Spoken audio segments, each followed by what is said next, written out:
Alright guys, welcome to today's video. First I'd like to say I am sorry for not posting as much as I want to. We've had so much rain in this past month. I don't know that it's ever rained this much since like hurricanes. But anyway, I've had a lot of work and stuff. But without further ado, let's go ahead and get into this video. I'm going to show you all how to set a live trap here. And now this trap here, I think this one was a homemade. So this one's a little different from the ones you may buy at the store, but they're all basically the same thing.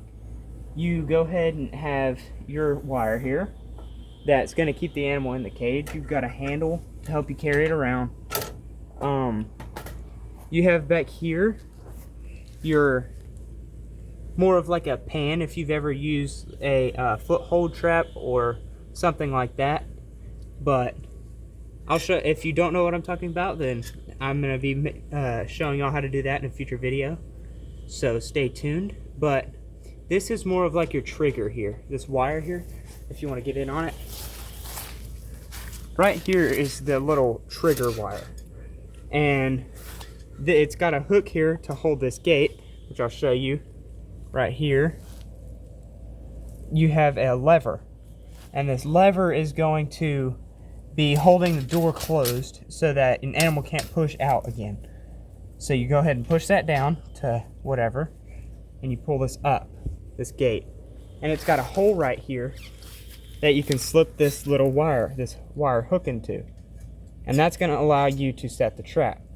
Well, your sensitivity right here is going to be determined on how far your stick's pushed in there. So if it's pushed in there like that, it's going to take a heavy animal to open up that trap. But if you barely stick it in there, which is what I prefer in every case, even if you are trapping bigger animals, I would prefer to set it a hair trigger like this, barely in there, so that the animal can go back in there and get the bait, which you place.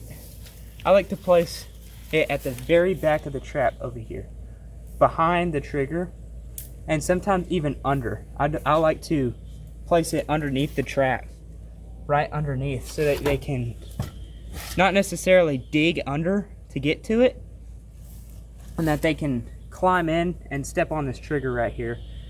And then once you get there, you can kind of brush it in with natural materials around. I'm just doing this one in the backyard because, like I said, I've been busy with work and it's been raining so much, so we can't really get anywhere else.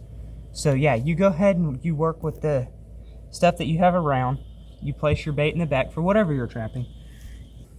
Guys, that's basically it. It's nothing crazy, nothing hard, but y'all stay tuned for the next video. I think we're going to be setting a skunk trap. So y'all let me know if you like this kind of content. I hope to have some fishing when the weather clears out, and maybe this fall some hunting. But we're going to find out. So y'all stay tuned. I hope to see y'all in the next one.